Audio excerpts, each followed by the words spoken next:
আজি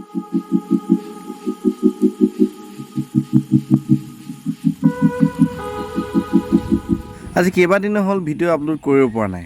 video' upload কৰিব পৰা নাই মানে ভিডিঅ' বনাবলৈ সময় পোৱা নাই। আৰু সেই ভাবিলোঁ বহুত দিন যিহেতু ভিডিঅ' বনোৱা নাই, সেই ঘৰৰ কাষতে থকা বিস্ময়কৰ যিবোৰ বাখৰ বেঙেনা গছ আছে তাৰ ওপৰতে এটা ভিডিঅ' প্ৰস্তুত কৰোঁ। সকলোৱে জানে বা প্ৰচাৰ মাধ্যমত ইতিমধ্যে প্ৰচাৰ হৈয়ে আহিছে বিভিন্ন মাধ্যমৰ যোগেদি যে বাখৰ বেঙেনা গছজোপা এজোপা বিস্ময়কৰ গছ হয় আৰু বহুত পুৰণি গছ হয়।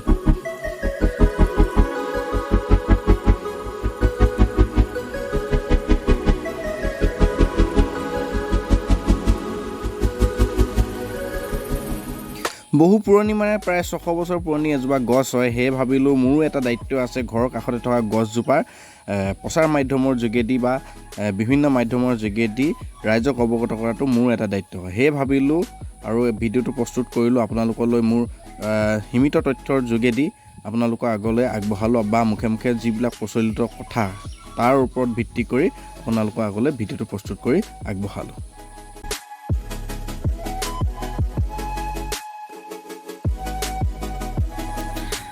আপোনালোকে ঠাইডোখৰ চিনাকি হ'বৰ কাৰণে বা আপোনালোকে ঠাইডোখৰ আহি পাবৰ কাৰণে মই প্ৰথমে আপোনালোকক ঠাইডোখৰ চিনাকি কৰি দিছোঁ। ঠাইডোখৰ হৈছে শিৱসাগৰ জিলাৰ বকতাত অৱস্থিত আৰু এই শিৱসাগৰ জিলাৰ পৰা বকতালৈ প্ৰায় 30 কিলোমিটাৰমান দূৰত্ব হয়।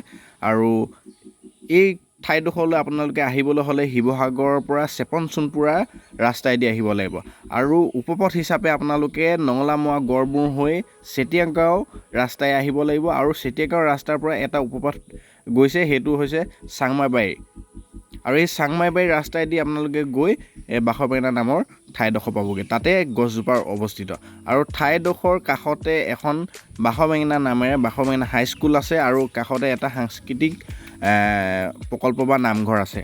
আৰু আপোনালোকে আৰু এটা পথ আছে, সেইটো হৈছে আপোনাৰ জয়া তিনিআলি পাৰ হৈ নেমুগুৰি ৰাস্তাত যাব লাগিব আৰু নেমুগুৰি ৰাস্তাত গ'লে আপোনালোকে তেতেলীগুৰি বুলি এডোখৰ ঠাই পাব আৰু তেতেলীগুৰি ৰাস্তাৰ পৰা জবলাটিং ৰাস্তাৰে আপোনালোকে গ'লে বাখৰ বেঙেনা গৈ পাব।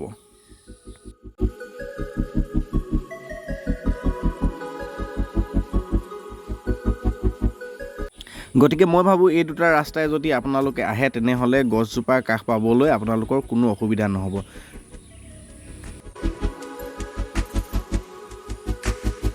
এতিয়া আপোনালোকক গছজোপাৰ বিষয়ে অলপ জনাব বিচাৰিছোঁ। গছজোপা প্ৰায় 30-35 ফুটমান ওখ হ'ব আৰু 4 ফুটমান প্ৰায় বহল হ'ব আৰু এই গছজোপাৰ পৰা এটা ঠাল ঠেঙুলি আগবাঢ়ি গৈছে আৰু সেইজোপাই সেই ঠাল ঠেঙুলিটোৱে 2 নম্বৰ জোপা গছৰ ৰূপ লৈছে।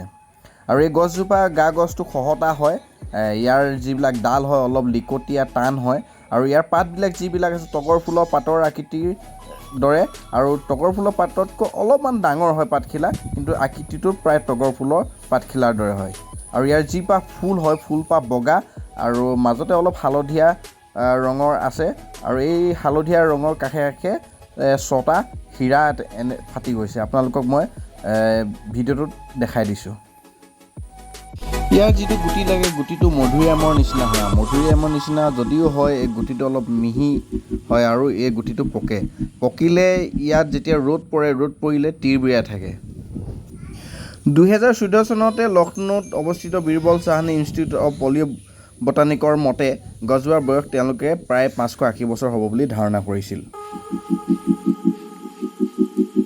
মুখে মুখে চলি অহা কথা অনুসৰি এইজোপা বৰাহী ৰজা মহামাণিক্যক চীনা সম্ৰাটে প্ৰদান কৰিছিল বুলি তেওঁলোকে জানিবলৈ দিয়ে আৰু তেওঁলোকে লগতে জনায় যে বৰাহী ৰজা মহামাণিক্যই এই গছজোপা বৰাহী ৰজা আৰু চুতীয়া ৰজাৰ সীমা নিৰ্ধাৰণ কৰিবলৈ এই গছজোপা ৰোপণ কৰিছিল বুলি তেওঁলোকে কয়।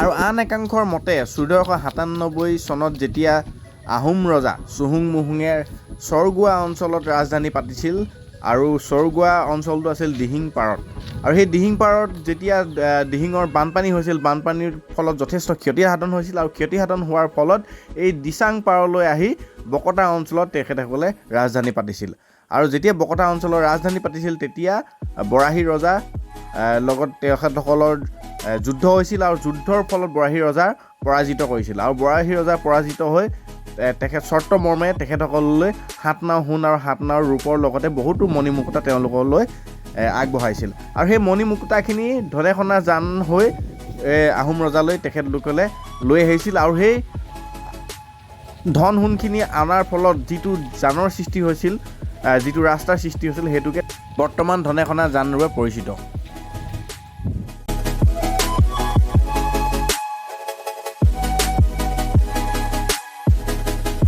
মোৰ সীমিত তথ্যই ভিডিঅ'টো প্ৰস্তুত কৰিলোঁ যদি চাই ভাল লাগে তেনেহ'লে লাইক কৰি দিব আপোনালোকৰ মতামতবিলাক জনাব যদি ভিডিঅ'টো আনকো চাবৰ বাবে সুবিধা কৰি দিম বুলি ভাবে তেনেহ'লে ভিডিঅ'টো আগলৈ শ্বেয়াৰ কৰি দিব ধন্যবাদ